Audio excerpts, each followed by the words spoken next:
Robert Eggers' Nosferatu was arguably one of the best movies of 2024, in my personal opinion the best, and many more will find that out for themselves already on January 21st, when it is now confirmed to drop on streaming. However, the movie has been subjected to some weird criticism, such as from Digital Trends, who claims that Nosferatu could have been great, but this one fatal flaw ruins it. Let's see what this fatal flaw actually is, and why it, in my book, isn't so much a flaw as it is the key to the movie's creative success. Let's dive in.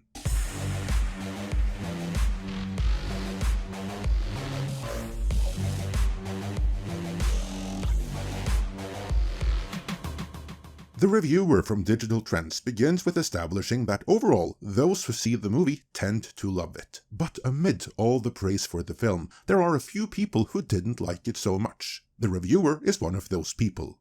As a longtime fan of the vampire horror subgenre, he was looking forward to Nosferatu and thought Eggers was the right director to update it for 2024. But as the credits rolled, the reviewer was left feeling underwhelmed. Nosferatu could have been great, but it had one big flaw that ruined it. Nosferatu himself, Count Orlok. This should be interesting. I know a few people were surprised at the direction taken with Orlok, what with him having hair and a mustache and all, but let's move on here. The review continues. Let me explain by taking a brief trip back to the past. 1922 to be exact. That was when the original Nosferatu premiered in the Netherlands and soon became a film classic. The movie actually premiered in the Berlin Zoo in Germany, but never mind.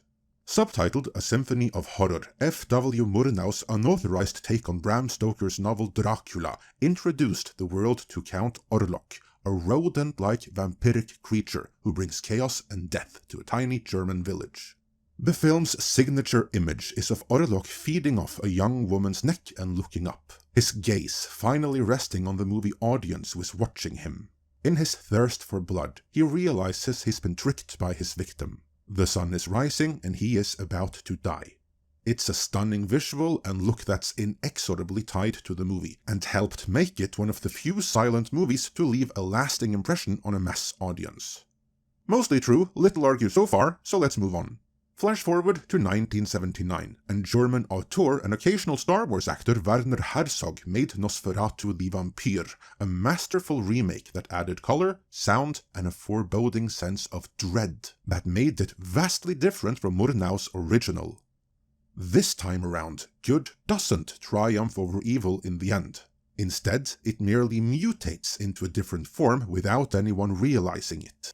Herzog had the balls to change things up to suit the film culture of the late 1970s, which favored downbeat endings and a willingness to show more violence and bloodshed than before. While not untrue in general, that is nonetheless something the reviewer read into this movie and into Herzog's motivations, because that's not quite how it happened, which the reviewer would have known if he had seen our brand new ultimate retrospective on Herzog's 1979 Nosferatu remake, which you can see right now on our new channel Midnight's Edge Retrospectives and Classics. It wasn't so much that Herzog had the balls to change things up, as he actually bowed down and catered to the expectations of the 1979 audience, and went in a far more commercial direction than he ever had before and ever would since. There is nothing wrong with that, and in light of his motivation for doing a Nosferatu remake in the first place, it was the right choice. But if anyone had balls, as it were, it was Robert Eggers, who returned to the original in defiance of audience expectations. The review continues, but the one thing he didn't change was the look of Orlok. Now played by Klaus Kinski, Orlok looks pretty much the same: bald head, long nails and teeth, and pale, hairless skin. Like the deceased vermin he brings with him everywhere he goes, he's a rat who preys on what's good and innocent, which is embodied in the film's heroine, Ellen. Actually, Kinski's Nosferatu looks the same, but he is not the same, because now we're getting to the point where the review has misunderstood the true meaning of these movies. The review continues. Orlok's look is what makes Nosferatu Nosferatu. Otherwise, he's just another Dracula ripoff, even though Nosferatu is the oldest extant Dracula adaptation. one who is less threatening, less imposing, and less memorable than all the others. Herzog knew what worked before could work again. What he changed instead was the plot, which had gotten moldy, and the visual language of the story, which needed a modern update. This right here is an ironic criticism, because the Nosferatu portrayed by Kinski is actually named Dracula, not Orlok. And of the 3 big-screen Nosferatus to date, he is the only one who is saddened by his isolation from humanity. And this sadness is indeed the cornerstone of the Herzog movie. But he looked like the original Count Orlok, which is what the criticism ultimately boils down to. And I think more than a few feel that way, which is why I'm making this video. Not to rag on this one reviewer, but to address a common complaint and a common misunderstanding. The review says about Orlok in the Eggers movie, saddled with a ridiculous handlebar mustache straight out of a 1970s coke-fueled disco party and milky blue eyes that make him look like a White Walker from Game of Thrones. This Orlok feels anonymous and toothless. He could be any movie monster, and that takes away from what makes Nosferatu so special. In reality, though, what Eggers did here was actually to go back to the original Nosferatu and take it to its logical conclusion, only in a slightly different direction. Let's illustrate with this clip from our newly released retrospective on Herzog's Nosferatu.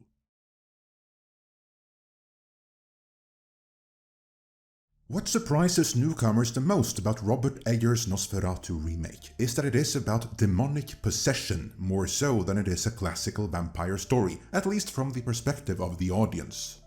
That is, however, Eggers being true to the original, for as we established in our retrospective covering it, the original 1922 Nosferatu predated the later vampire tropes Hollywood would go on to invent, and was instead deeply steeped in the occult and demonology. Albin Grau, the producer and creative driving force behind the original movie, as well as his chosen writer, Henrik Galeen, were both practicing occultists and for all intents and purposes, Satanists. To them, vampires were no common subspecies of human, as later movies would have them out to be. No, to them, vampires were the undead, walking corpses, and demonic in nature and origin, as we see in the Eggers movie. In the original Nosferatu, Count Orlok sprang from the seed of the demon Belial, meaning he was never turned into a vampire by another vampire. Nor was he capable of turning anyone else into vampires, only Belial could do that. As such, Orlok was either the result of an unholy union between a human and a demon, or what happens when a human, maybe an Eastern European count with occult leanings, conjures and enters a Faustian bargain with a demon. That's the interpretation Robert Eggers went with in his version, which went all in on Nosferatu's demonic connection. But in Herzog's version, that aspect of the story was sacrificed in adherence to the rules of a vampire story of the kind the audience at the time expected. And at that time, it was arguably the right choice. If anything, the audience of 1979 would have been more confused if Herzog had gone with the occult angle of the original movie than were audiences in 2024, when Eggers did so for his version. Herzog then went with the expectations of the contemporary audience, and he went all in.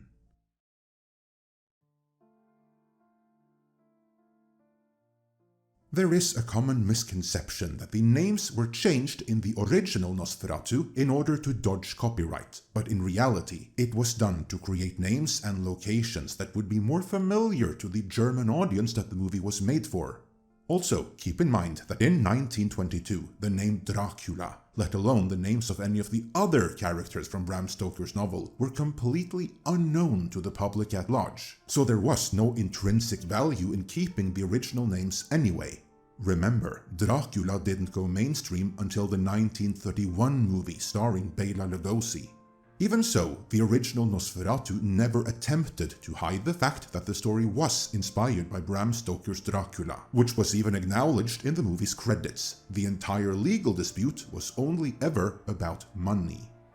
By 1979, however, that was no longer an issue, as Bram Stoker's Dracula had long since entered the public domain, meaning Werner Herzog now had the opportunity to use the original names without having to pay a dime for them. And by 1979, names like Dracula, Jonathan Harker, and Van Helsing were widely known among contemporary audiences, so using the original names was a no-brainer.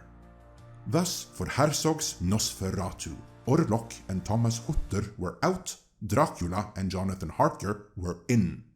Also in was international and even US distribution, courtesy of Fox. Retroactively then, we have 3 different kinds of Orlok. An argument can be made that Orlok in the original movie was never a human. He was born that way, literally from the seed of Belial, the offspring between the demon Belial and a human woman, which is why he looks the way he does. In the Eggers version, he is still born from the seed of Belial, only symbolically, because he was physically born as a regular human, grew up to be a count with an interest in the occult who was turned into the undead after summoning Belial. And he looks exactly as you'd expect given that origin, the undead version of an Eastern European noble, all of whom sported a mustache like that, so his appearance within the Eggers movie is actually in keeping with the original. The odd one out here is Klaus Kinski's Dracula, who was born a human and turned into a vampire by another vampire at some point in the past. Only in this continuity, that is what all vampires look like. I get that many will be confused by this, but the Eggers movie is actually the more faithful remake, even with the different appearance. Don't get me wrong, the Herzog version is still a great movie in its own right, but it goes in a very different direction, which is by design. You can learn more about that by seeing our newly published retrospective on the Herzog movie on our sister channel, Midnight's Edge Retrospectives and Classics, where you'll also find the most comprehensive retrospective on the original movie ever made, as well as our version of the original movie itself, in 4K, with a new score and newly translated intertitles, as well as the most accurate color tints since the movie's original release in 1922. So, check all of that out, and for now, do you agree with the criticism? Is Orlok's mustache that distracting? Let me know in the comments.